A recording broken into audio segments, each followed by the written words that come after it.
শুক্র ও শনিবার ঢাকা, গাজীপুর, নরসিংদী ও নারায়ণগঞ্জে কারফিউ বহাল থাকবে। তবে এই দিন সকাল ৮টা থেকে বিকেল ৫টা পর্যন্ত কারফিউ শিথিল থাকবে। বৃহস্পতিবার রাতে রাজধানীর ধানমন্ডির বাসায় সংবাদ সম্মেলনে এসব কথা বলেন স্বরাষ্ট্রমন্ত্রী আসাদুজ্জামান খান। আন্দোলনে নাশকতার সঙ্গে জড়িত সবাই গ্রেপ্তার হওয়ার আগ পর্যন্ত আইন শৃঙ্খলা বাহিনীর চিরুনি অভিযান চলবে বলেও জানান তিনি। এর আগে আইন শৃঙ্খলা বাহিনীর কর্মকর্তাদের সঙ্গে বৈঠক করেন। কারফিউ শিথিল থাকবে। ঢাকা মহানগর, ঢাকা জেলা, গাজীপুর মহানগর, গাজীপুর জেলা, নারায়ণগঞ্জ, নরসিংদী জেলা শুক্রবার এবং শনিবার এই 2 দিন সকাল 8টা থেকে বিকাল 5টা পর্যন্ত কারফিউ শিথিল থাকবে।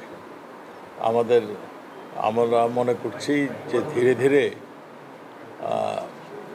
আমরা কারফিউ যে শিথিল করার যে আমরা চেষ্টা করছি সেটারই প্রতিফলন আমরা এখানে ঘটাচ্ছি যে এখন পর্যন্ত যেহেতু আমরা কোনো ধরনের ঘটনা ঘটেনি, সেই জন্য আমরা এগুলি কারফিউ শিথিল করছি।